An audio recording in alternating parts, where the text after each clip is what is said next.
ಜವಾಬ್ದಾರಿನ ಸರಿಯಾದ ನಿರ್ವಹಿಸ್ತಾ ಇದ್ದಾರೋ ಇಲ್ಲ ಜೆಡಿಎಸ್ ಪಕ್ಷ ನಿರ್ವಹಿಸ್ತಾ ಇದ್ದಾರೋ ತೀರ್ಮಾನ ನೀವು ಮಾಡಿಕೊಳ್ಳಿ. ಜೆಡಿಎಸ್ ನಾಯಕ ಕುಮಾರಸ್ವಾಮಿ ಬಿಜೆಪಿಯೊಂದಿಗಿನ ಮೈತ್ರಿಯಂತಹ ಸಂದರ್ಭದಲ್ಲೂ ಅಲ್ಪಸಂಖ್ಯಾತರ ಕಲ್ಯಾಣಕ್ಕೆ ತೆಗೆದಿರಿಸಿದ್ದು 120 ಕೋಟಿ ರೂಪಾಯಿಗಳು. ಅಲ್ಲದೆ ವಕ್ಫ್ ಬೋರ್ಡ್ಗೆ ಪ್ರತಿ ವರ್ಷ ನೀಡಲಾಗುತ್ತಿದ್ದ 13.9 ಕೋಟಿ ರೂಪಾಯಿಗಳೊಂದಿಗೆ ಹೆಚ್ಚುವರಿ 9 ಕೋಟಿ ರೂಪಾಯಿಗಳು ದೊರಕುವಂತೆ ಮಾಡಿದ್ದು ಕುಮಾರಸ್ವಾಮಿಯವರ ಅಲ್ಪಸಂಖ್ಯಾತರ ಬಗೆಗಿನ ಕಾಳಜಿಯನ್ನು ತೋರುತ್ತದೆ. ಪ್ರವಾಹ ಪೀಡಿತ ಪ್ರದೇಶಗಳಿಗೆ ಭೇಟಿ ನೀಡಿದ ಕುಮಾರಸ್ವಾಮಿಯವರು 131 ಹಳ್ಳಿಗಳ ಶಾಶ್ವತ ಸ್ಥಳಾಂತರಕ್ಕೆ 23 ಕೋಟಿ ರೂಪಾಯಿಗಳನ್ನು ಬಿಡುಗಡೆ ಮಾಡಿದ್ದಾರೆ. ಪ್ರಕೃತಿ ವಿಕೋಪದಿಂದ ಹಾನಿಯಾದ ಬೆಳೆಗಳಿಗೆ ಪ್ರಕೃತಿ ವಿಕೋಪ ಮಾರ್ಗದರ್ಶಿಯಲ್ಲಿ ಸೂಚಿಸಿದ ದರಕ್ಕಿಂತ ದುಪ್ಪಟ್ಟು ಪರಿಹಾರ ನೀಡಿ ಮಾನವೀಯತೆ ಮೆರೆದಿದ್ದಾರೆ. ಪಾವಗಡ ಶನಿ ಮಹಾತ್ಮ ದೇವಾಲಯ ಮತ್ತು ಚಾಮರಾಜನಗರಕ್ಕೆ ಭೇಟಿ ನೀಡಿದರೆ ಅಧಿಕಾರ ಹೋಗುತ್ತದೆ ಎಂಬ ಮೂಢನಂಬಿಕೆಗೆ ತಿಲಾಂಜಲಿ ಇಟ್ಟ ಕುಮಾರಸ್ವಾಮಿಯವರು ಈ ಪ್ರದೇಶಗಳಿಗೆ ಭೇಟಿ ನೀಡುವ ಮೂಲಕ ತಾವು ಅಧಿಕಾರಕ್ಕೆ ಅಂಟಿ ಕುಳಿತಿಲ್ಲ ಎಂದು ಸಾರಿ ಹೇಳಿದರು. ಮೊದಲು ಇಲ್ಲಿರ್ತಕ್ಕಂಥ ಈ ಬಡಜನತೆಯ ದೇವರುಗಳಿದ್ದಾರೆ, ಇವ್ರನ್ನ 2 ಹೊತ್ತು ಗೌರವಯುತವಾಗಿ ಊಟ ಮಾಡ್ತಕ್ಕಂಥ ಕಾರ್ಯಕ್ರಮ ಕೊಟ್ಬಿಟ್ರೆ ನಿಜವಾದ ದೇವರ ಸೇವೆ ಮಾಡಿದಾಗೆ ಅನ್ನೋದನ್ನ ನಾನು ಹೇಳಿಕ್ಕೆ ಬಯಸ್ತೀನಿ. ಅಧಿಕಾರಕ್ಕಾಗಿ ಸಾರ್ವಜನಿಕರ ಬಳಿಗೆ ತೆರಳುವ ನಾಯಕರು ಸರ್ವೇ ಸಾಮಾನ್ಯ. ಅಂತಹ ರಾಜಕಾರಣಿಗಳ ನಡುವೆ ಅಧಿಕಾರದಲ್ಲಿದ್ದಾಗ ಸಾರ್ವಜನಿಕರ ಬಳಿಗೆ ತೆರಳಿ ಸಮಸ್ಯೆಯನ್ನು ಆಲಿಸುವ ಏಕಮೇವ ನಾಯಕ ಎನಿಸಿಕೊಂಡಿರುವ ಕುಮಾರಸ್ವಾಮಿಯವರನ್ನು ಸಾಧನೆಗಳ ಸರದಾರ ಎಂದರೆ ತಪ್ಪಾಗಲಾರದು. ಹಳ್ಳಿ ಹಳ್ಳಿ ಗ್ರಾಮ ವಾಸ್ತವ್ಯದ ಬೆಳಕಲ್ಲಿ ರೈತರ ಬವಣೆ ನೀಗಿ ಎಲ್ಲೆಲ್ಲೂ ಅಭಿವೃದ್ಧಿಗೆಂದೋಳಿ ಜೀವಜಲ ಹರಿಯಿತು ಮನೆ ಮನೆಗಳಲ್ಲಿ, ಕಣ್ಣೀರು ಕರಗಿತು ಮನ ಮನಗಳಲ್ಲಿ, ಲಾಟರಿ ಸಾರಾಯಿ ದೂರಾಯಿತು, ಜ್ಞಾನದ ಸುಧೆಯು ಹೊಳೆಯಾಯಿತು, ಸ್ತ್ರೀ ಶಕ್ತಿಗೆ ನೆರವು, ಯುವ ಶಕ್ತಿಯ ನಗು, ಭಾಗ್ಯಲಕ್ಷ್ಮಿಯೇ ವರವು, ನಡೆಸು ಮುನ್ನಡೆಸು ಕನ್ನಡದ ಕರುಣಾಶಯ, ನಡೆಸು ಮುನ್ನಡೆಸು ಕರುನಾಡ ಭಾಗ್ಯೋದಯ.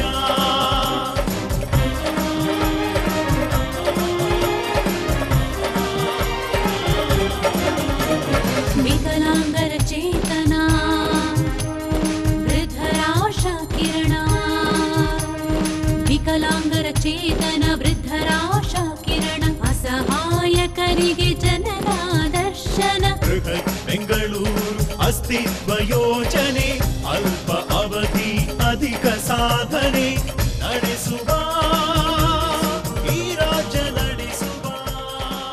ಪದೇ ಪದೇ ಎದುರಾಗುತ್ತಿದ್ದ ಅಸ್ಥಿರತೆಯ ನಡುವೆಯೂ ಉತ್ತಮ ಜನೋಪಯೋಗಿ ಕಾರ್ಯಕ್ರಮಗಳ ಮೂಲಕ ಜನಪ್ರಿಯರಾಗುತ್ತಿದ್ದ ಕುಮಾರಸ್ವಾಮಿಯವರ ಜನಪ್ರಿಯತೆಯನ್ನು ಕುಂದಿಸುವ ಕುತಂತ್ರಗಳು ನಡೆಯುತ್ತಲೇ ಇದ್ದವು. ಇಂತಹ ಭಾರೀ ಕುತಂತ್ರವೇ ಅಧಿಕಾರ ಹಸ್ತಾಂತರ ಎಂಬ ರಾಜಕೀಯ ನಾಟಕ. ಅವರ ಮನದಾಳವನ್ನು ಅರ್ಥ ಮಾಡಿಕೊಳ್ಳದ ಮಿತ್ರ ಪಕ್ಷವು ದುಡುಕಿ ಇಟ್ಟ ಹೆಜ್ಜೆಯೇ ಸರ್ಕಾರದ ಪತನಕ್ಕೆ ಕಾರಣವಾಯಿತು. ಇದರಿಂದ ಕುಮಾರಸ್ವಾಮಿಯವರ ಅಭಿವೃದ್ಧಿಪರ ಚಿಂತನೆಗಳು ಮತ್ತು ಯೋಜನೆಗಳು ಅರ್ಧಕ್ಕೆ ನಿಂತಂತಾಗಿದೆ. ಈ ರಾಜ್ಯದ ಜನ ಇವತ್ತು ನೀವು ಅರ್ಥ ಮಾಡ್ಕೋಬೇಕಾಗ್ತದೆ.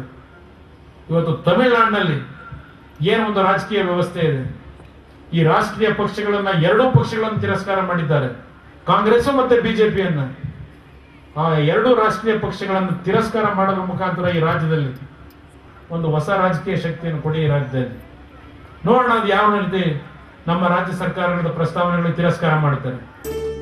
ಪ್ರಾದೇಶಿಕ ಪಕ್ಷಗಳಿಂದ ಮಾತ್ರ ಅಭಿವೃದ್ಧಿ ಸಾಧ್ಯ ಎಂಬ ಸತ್ಯ ಇದೀಗ ಜಗಜ್ಜಾಹಿರ. ಪ್ರಾದೇಶಿಕ ಪಕ್ಷಗಳ ನಿಷ್ಠೆ ಸ್ಥಳೀಯರಿಗೆ ಮಾತ್ರ. ಈ ರಾಜ್ಯದ ಮಹಾಜನತೆ ತೀರ್ಮಾನ ಮಾಡಿ ಇದು ಜಾತಿಯ ಆಧಾರದ ಮೇಲೆ ಈ ರಾಜ್ಯ ಅಭ್ಯುದಯ ಬರೋದಿಲ್ಲ. ಇದು ಈ ಕರ್ನಾಟಕದ ಜಾತಿ ರಾಜಕಾರಣ ಮರೆಯೋಣ. ಸುವರ್ಣ ಕರ್ನಾಟಕ ಅಂತೇಳಿ ನೀವು ಕರೀತಾ ಇದ್ದೀರಿ. ಆ ದಿನವನ್ನು ನಾವು ನೋಡ್ತಕ್ಕಂಥದ್ದಕ್ಕೆ ನಾವೆಲ್ಲರೂ ಒಟ್ಟು ಸೇರಿ ಕಾರ್ಯಕರ್ತರಾಗಿ ದುಡಿಯೋಣ ಅಂತ ಕೈ ಮುಗಿದು ನಿಮ್ಮಲ್ಲಿ ಪ್ರಾರ್ಥನೆ ಮಾಡ್ತೀವಿ. ಪ್ರಾದೇಶಿಕ ಪಕ್ಷಕ್ಕೆ ಹೈಕಮಾಂಡ್ ದಿಲ್ಲಿಯಲ್ಲಿ ಕೂರುವುದಿಲ್ಲ. ಎಲ್ಲ ನಿರ್ಧಾರಗಳು ರಾಜ್ಯದಲ್ಲೇ ಆಗುತ್ತವೆ. ಹೀಗಾಗಿ ಪ್ರಾದೇಶಿಕ ಪಕ್ಷಗಳಿಂದ ಸಮಸ್ಯೆಗಳು ಇಲ್ಲೇ ನಿವಾರಣೆಯಾಗುತ್ತವೆ. ಕುಮಾರಸ್ವಾಮಿ ಬಂದು ನೀರು ಮಾಡ್ರು, ಗಟಾರ್ ಮಾಡ್ರು, ರೋಡ್ ಮಾಡ್ರು. ಕುಮಾರಸ್ವಾಮಿ ಅವರು ಬಂದು ಇಲ್ಲಿ ನಮಗೆ 117 ಮನ ಕಟ್ಟಿಸ್ಕೊಟ್ರು. ಸರಿ ಬಂದ್ ಮಾಡ್ರಿ, ಈಗೆಲ್ಲ 2 ಹೊತ್ತು ಊಟ ಮಾಡ್ಕೊಂತ ಚೆನ್ನಾಗಿದೇವ್ರಿ. ಮತ್ತೆ ಕುಮಾರಸ್ವಾಮಿ ಅವ್ರು ಬಂದು ಮೇಲೊತ್ತ ನಮ್ಮ ಸಾಲ ಮನ್ನಾ ಆತು. ಕುಮಾರಸ್ವಾಮಿ ನಮ್ಗೆಲ್ಲ ಸಾಲದಿಂದ ಇತರಿಂದ ಎಲ್ಲ ಅನುಕೂಲ ಮಾಡಿ ಕೊಟ್ಟಾರ್ರಿ. ಅಂದಿನ ನಮ್ಮ ಮನ್ಯಾಗ ಎಲ್ಲ ಹೆಣ್ಮಕ್ಳ ಎಲ್ಲರೂ ನಾವು ಅಗದಿ ಇತ್ತಲ್ಲೇ ಸಂತೋಷಲೆ ಜೀವನ ನಡೆಸಿದೇವ್ರಿ. ಬಿಜೆಪಿಗೆ ಅಧಿಕಾರ ಕೊಡಲಿಲ್ಲ ಅಂದ್ರೆ ಅದಕ್ಕೆ ನಮಗೇನು ಸಂಬಂಧ ಇಲ್ಲ. ಇವತ್ತಿನ ಕುಮಾರಣ್ಣವರು ಭಾರಿ ನನಗೆ ಅನುಕೂಲ ಮಾಡ್ಯಾವ್ರಿ. ಆಗಿನಿಂದ 25 ಜನ ಬಂದು ಯಾರು ಮಾಡಲಿಲ್ಲ, ಈ ಪುಣ್ಯಾತ್ಮ ಮಾಡಿಕೊಟ್ರು. ಜಾತ್ಯತೀತ ಅನ್ನೋ ಒಂದು ಹೆಸರಿಗೆ ಒಂದು ಅರ್ಥ ತಂದುಕೊಟ್ಟಿದ್ದಾರೆ. ಚಿಕ್ಕ ವಯಸ್ಸಿನಲ್ಲಿ ಕುಮಾರಸ್ವಾಮಿ ಅವರು ಮಾಡಿದಂಥ ಸಾಧನೆಗಳು ಇನ್ಯಾವ ಕರ್ನಾಟಕದ ಯಾವುದೇ ಮುಖ್ಯಮಂತ್ರಿಗಳು ಮಾಡಿಲ್ಲ. ಕುಮಾರಸ್ವಾಮಿ ಅವ್ರ ಜನಭ್ರಷ್ಟು ಇಲ್ಲ, ಬಿಜೆಪಿ ಅವ್ರ ಜನಭ್ರಷ್ಟರು. ರಾಮ ಮಂದಿರ ಕಟ್ತೇವೆ ಹೇಳಿ ಅವ್ರು ಕಟ್ಟಲಿಲ್ಲ, ಮೋಸ ಮಾಡಿ ಜನರನ್ನೆಲ್ಲ ಮರಳು ಮಾಡಿ ಓಟಿಗಿಡ್ಸ್ಕೊಂಡು ಅಧಿಕಾರ ಬರೋಕೆ ಪ್ರಯತ್ನ ಮಾಡೋರು. ಅದಕ್ಕೆ ನಾವು ಯಾರೂ ಆಸ್ಪತ್ರೆ ಕೊಡಬಾರ್ದು. ಯಾರು ಅಂತೆ ಮೀಸೆ ಒತ್ತಿರೋನಂತೆ ಮಿನಿಸ್ಟ್ರು ಸ್ಥಾಪ ಮೀಸೆ ಒತ್ತಿರೋನು ಯಾರು ಮಾಡಿಸ್ಲಿಲ್ಲ. ಇದೇ ಮಾತು ಹೇಳ್ತೀವಿ ನಾವು. ಅವನು ಬಂದಿಲ್ಲ ನಮ್ಗೆ ಒಳ್ಳೇದಾಯ್ತು, ಅವ್ನು ನಾವು ಏನು ಮಾಡಬೇಕು ಅದನ್ನ ಮಾಡಿ ತೀರಿಸ್ತೀವಪ್ಪ. ನಡೆಸುವ ಈ ರಾಜ್ಯ ನಡೆಸುವ, ಕಷ್ಟಕ್ಕೆ ಮಿಡಿದ ನಾಯಕ ನೀನು, ಕನ್ನಡ ನಾಡಿಗೆ ನೀ ಉದಯವಾನು. ಕಷ್ಟಕ್ಕೆ ಮಿಡಿದ ನಾಯಕ ನೀನು, ಕನ್ನಡ ನಾಡಿಗೆ ನೀ ಉದಯವಾನು. ಕಾಲಿಗೆವು ಕನ್ನಡ ಕುಮಾರನೆ ನಡೆಸುವ. ರಾಜ್ಯದಲ್ಲಿ ಅಭಿವೃದ್ಧಿಯ ವಸಂತ ಚಿಗುರೊಡೆಯಲು ಕುಮಾರಸ್ವಾಮಿಯವರ ಚೈತನ್ಯ ಅವಶ್ಯ. ಜಾತಿಗಳ ಎಲ್ಲೆ ಮೀರಿ ನಿಂತ ಜಾತ್ಯತೀತವಾದಿ ಜನನಾಯಕ ಕುಮಾರಸ್ವಾಮಿಯವರ ಅತ್ಯಲ್ಪ ಅವಧಿಯ ಸಾಧನೆ ರಾಜ್ಯದ ಇತಿಹಾಸದಲ್ಲಿ ಸುವರ್ಣ ಅಕ್ಷರಗಳಲ್ಲಿ ಬರೆಯುವಂತಹದ್ದು.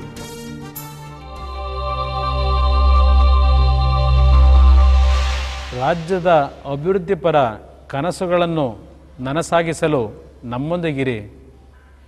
ರಾಜ್ಯದ ಏಳಿಗೆಯೇ ನಮ್ಮ ಗುರಿ.